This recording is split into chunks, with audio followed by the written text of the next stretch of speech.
Hi, my name's Jon Dodson, and thanks for joining me for the Jon Dodson Holiday Special. As days turn into weeks, and weeks turn into empty bitterness, I thought it would be a good idea to create a video of the things that happened this year.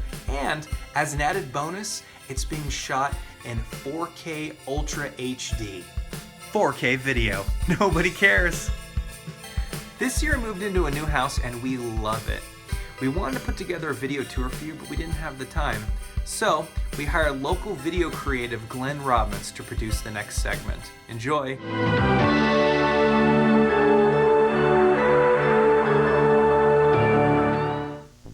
Hi, I'm Professor Glenn Robbins.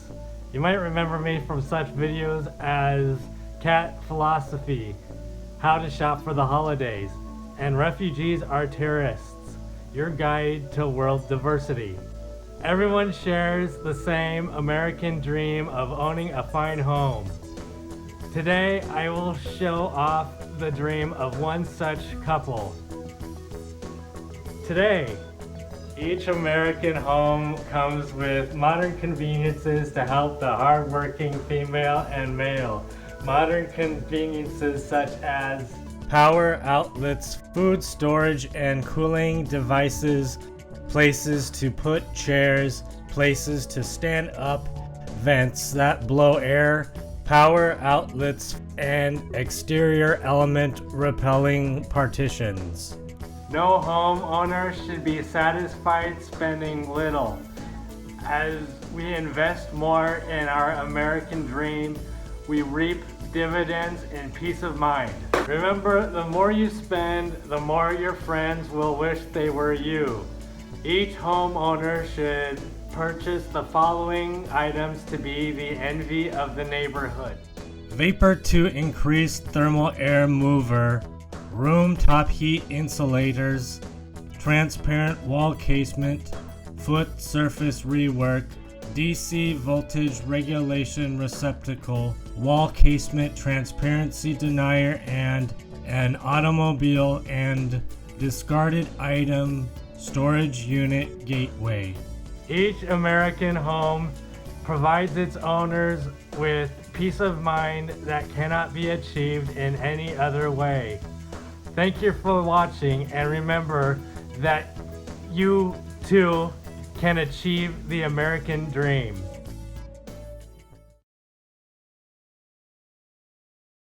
This year I had the amazing pleasure of publishing Starship Rubicon, a space shooter made by local game developer Wick. Recently, we hung out and talked a bit about the game. Can you describe for us a little bit about what is Starship Rubicon? Yeah, so my name's Wick. I'm a neuroscientist from Portland, and I started doing game development on the side. And Starship Rubicon is a project where I thought that asteroids was trash and wanted to try to make a better control scheme for it that kind of flowed better, because I played lots of kind of space exploration games, like top-down spaceship, and I never really found something where I found the combat was really fluid. So I went out and tried to make a game, and I ended up with almost like a top-down first-person shooter where you're clicking around the screen, and so it's kind of like a cross between a first-person shooter and asteroids, obviously. So it's a little bit like maybe a twin stick shooter, only with one stick. Yeah, it's like this roguelike. So it's kind of a lot. I took a lot of cues from FTL, where you're going through a galaxy, collecting different ship parts, fighting enemies.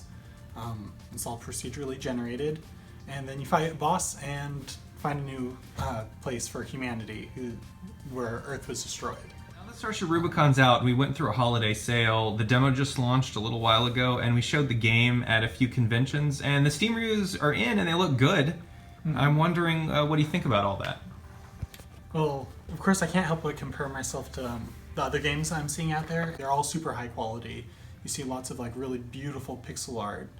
And it makes, I guess, Rubicon feel small, where it's like, okay, we have, 25 reviews, like all thumbs up pretty much, and people seem to like it.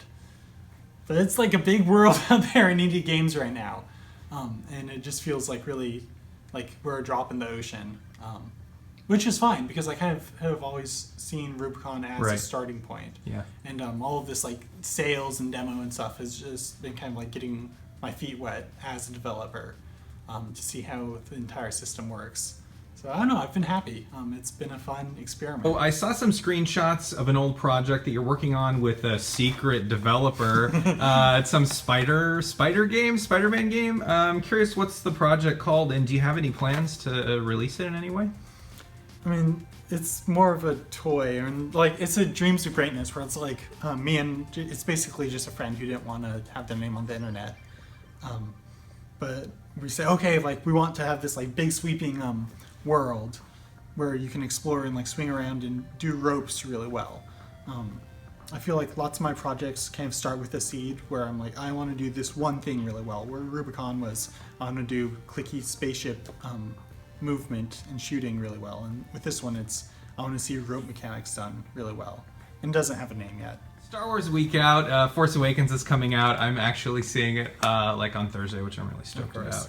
Yeah, absolutely. Do you remember the first time you watched a Star Wars film, and did Star Wars sort of impact your game development at all? Okay, 2 questions there. So the first time I saw it, I was young. I walked into the living room, and I saw these people getting slowly crushed to death in a trash compactor, and it was terrifying. And I ran out of the room, and my parents were like, "No, come watch this. It's fine." But I was like, I would have none of it. It wasn't until I don't remember the first time, years later, where I did watch it, the trilogy. But in terms of game dev, I actually started doing my really serious development work, or I guess not serious, but something I put a lot of time into was Star Wars Battlefront 2 map editing and modding. And it was a lot of fun kind of getting into the universe, even though it wasn't as character driven as the movies. I really enjoyed that. Sort of fill in the blank sort of question. Jar Jar Binks is a good character or a great character? I refuse to answer this question. Working on a Neuron game, which is kind of interesting. I wonder if you could describe it a little bit for us. Yeah, so it actually kind of grew out of my research here at Reed College, where I was reading in this textbook where it's trying to describe how this circuit worked in this snail, where it like reaches out with its mouth, closes around food, then pulls back, and it's actually only 3 neurons that fire in sequence. And it had like all these different diagrams of like it would show one state of the machine, then the next, then the next. And I felt like that was a really bad way for me to really understand what was going on. So I was like, I need an interactive model of this. This is kind of like how I think and how I learn. But there isn't one that I have found that is really doesn't take like a manual of reading to really understand. So I decided to make one. And so I'm trying to figure out how to do things like simulate neurons, which takes no small amount of math, it turns out. So I'm trying to teach myself that. And I'm going to try to make this thing that educates how neurons work, because I feel like people have kind of like this, oh, there's like lots of connections, and sometimes in sci-fi it'll like zoom into a brain and there'll be like flashing cells, but it's all very complicated and I don't understand. And I'd like to be able to break it down into something where people can approach it and kind of work with it with their hands, even though it's on the computer. And so it's half for me, half maybe for like societal greater good, which I'm all about video games playing a part of. So do you think you'd do it again? Well, of course, like I wouldn't repeat the whole thing, like. So no where Starship I am in Rubicon life. 3.0 then? No Starship Rubicon. Damn 3.0. it, Vic! Enough of the explodey spaceship pew-pews. But I mean, I'm happy that I did it. It's been a good experiment. But it definitely is something where I'd like to move on to more significant things. If nothing else, like I yearn for greatness. This year people have been asking me what I'm going to work on next. This is an interesting question, and I realized something.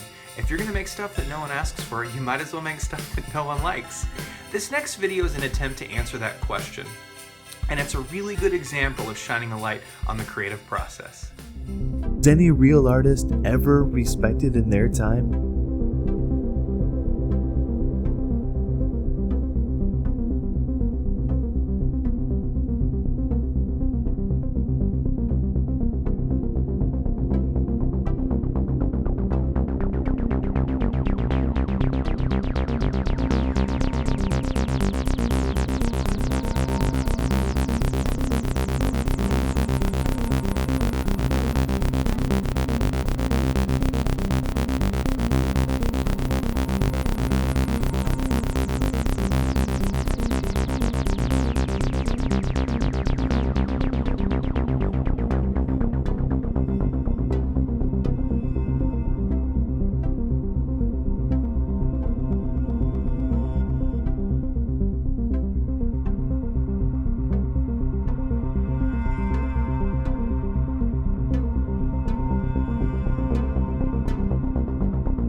Sometimes the holidays aren't easy and leave some people feeling depressed. When I think that way, I realize that next year it's going to happen all over again.